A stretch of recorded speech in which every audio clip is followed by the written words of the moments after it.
Here I have VIVO V20, and today I'm going to show you how to take screenshot on this device. So to do this, firstly you have to open screen which you want to capture. For example, it could be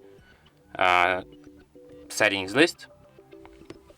And then what you have to do is to just hold down combination of keys, power key and volume down at the same time for about a second like this, and that's how you can take screenshot.